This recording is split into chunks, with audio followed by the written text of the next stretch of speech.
segala kebutuhan dunia itu adalah dukungan kepada kita untuk urusan akhirat.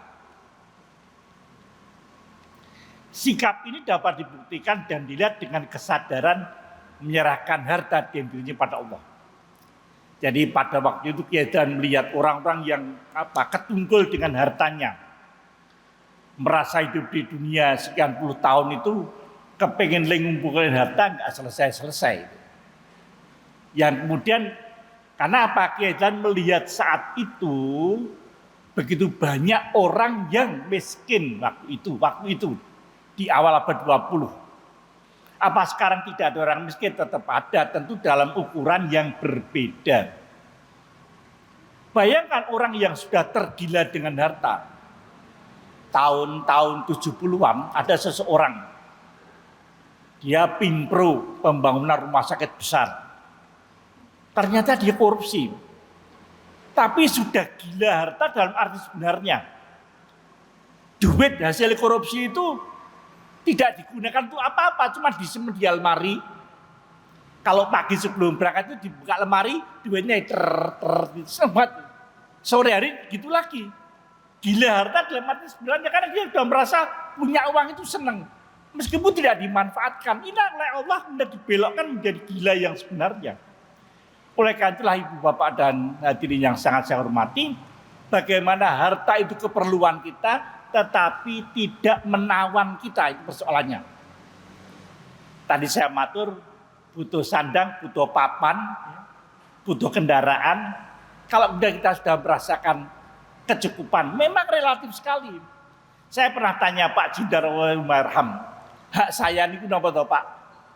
Ya ukurannya memang beda-beda. Kowe nyambut gawe, kowe menikmati secukupnya, selebihnya itu juga kamu. Lah, seberapa bisa saja berbeda-beda dengan seorang dengan yang lainnya. Itulah Allah kemudian menurunkan panduan agar kita dugo-dugo dalam bahasa kita. Dugo-dugonya apa? Fitrah manusia itu bisa mengukur kebutuhannya dana seberapa.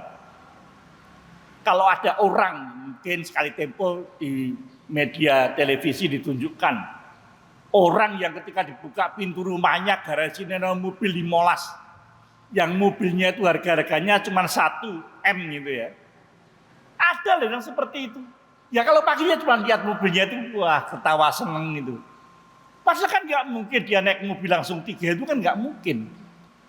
Tapi senang merasakan ketika dia menikmati punya mobil.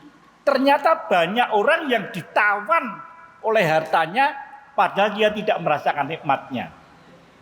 Ibu-ibu punya pakaian sekian almari, pakainya kan ya cuma satu-satu. Wah malah nek wis bingung le nyimpen juga bingung wah kebak-bak inggon. Kembalinya kepada nafsu, kepengen belanja, kepengen tuku, kepengen duit, tapi tidak dimanfaat. Itu yang kemudian oleh Kyai Dahlan diingatkan. Padahal sementara masih ada orang lain yang membutuhkan. Maka agama itu menuntun manusia, orang yang beragama itu orang yang jiwanya menghadap Allah dan berpaling dari lainnya. Bersih tidak dipengaruhi oleh lain-lainnya. Hanya tertuju ilallah. Tidak tertawan oleh kebendaan dan harta benda. Sikap itu dapat dibuktikan dan dilihat dengan kesadaran menyerahkan harta benda dan dirinya pada Allah. Nah, maka dikatakan fitratullahi lati, agama fitrah. Agama itu menjadi fa'alhamaha, diilhamkan kepada kita, tetapi diwujudkan dalam perilaku hidupnya.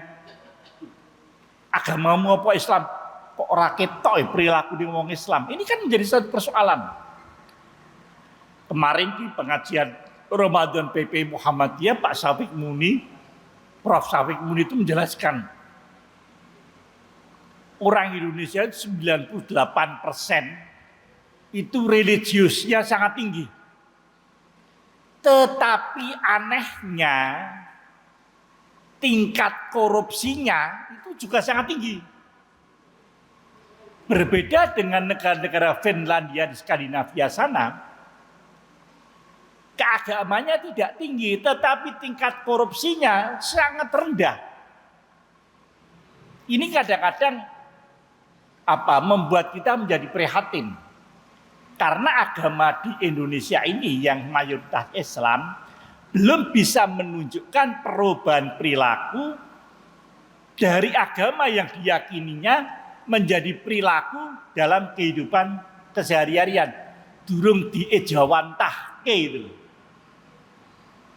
Ini kan agak kemudian membuat kita menjadi nek ngono piye ya. Padahal kita yakin Islam itu arsala rasul bil huda wa dinil haq, agama yang hak, yang kemudian agama itu pasti menuntunkan kebenaran. Nah inilah kita balikkan pada diri kita. Sekarang Ramadan, dengan kemudian segala hal memang berubah. Radio-radio maupun media televisi pun membuat acara-acara Ramadan. Meskipun kadang-kadang juga hanya hura-hura saja maksud saya. Tetapi semuanya kemudian membuat tema Ramadan. Karena merasa wong Indonesia ki Islamnya oke tenan, kalau saya nggak ngikuti Ramadan nggak laku kan itu. Nah ini menjadi sangat menarik. Bahkan saya lihat sebuah media yang berlatar agama lain pun juga menyambut Ramadan. Karena takut ditinggalkan pemirsanya. Nah, maka mestinya kita orang Islam yang beragama diilham oleh Allah bisa kita wujudkan dalam keseharian kita.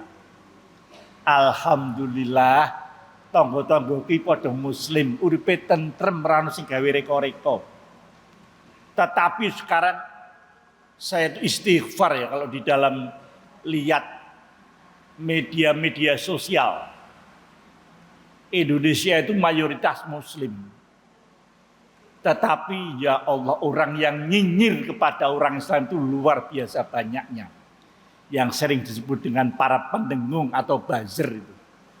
Wah, sinisnya bukan main kalau pada orang Islam itu. Jumlahnya kita kalah. Ya. Saya itu kadang-kadang mikir Indonesia itu mayoritas muslim, tapi di dunia maya kita kalah. Karena mereka menggunakan teknologi yang luar biasa, bisa melipatkan akunnya, apa akun itu ya, nama seseorang di dunia maya itu, kemudian ngenyak wong Islam itu luar biasa.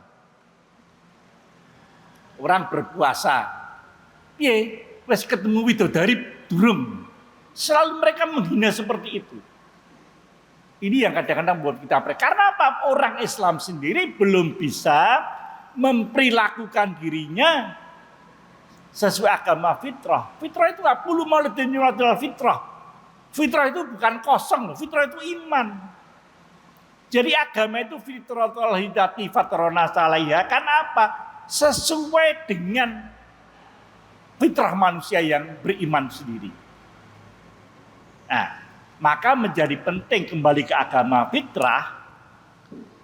Agama itu model ciptaan Allah yang penciptaannya disesuaikannya atas manusia. Agama, apa agama? Yang kita secara formal yang dibawa oleh Rasulullah Muhammad SAW, yang diturunkan Allah dalam Al-Quran dan tersebut dalam sunnah makbulah, ya, hadis Rasul yang diterima, berupa perintah-perintah dan larang-larangan serta petunjuk untuk kebaikan manusia di dunia dan akhirat. Kita yakini agama itu ada perintah, harus sholat, harus puasa, harus zakat, harus haji. Ada larangan, tidak boleh maksiat, tidak boleh mencuri, tidak boleh membunuh tanpa hak, ada larangan. Dan ada petunjuk.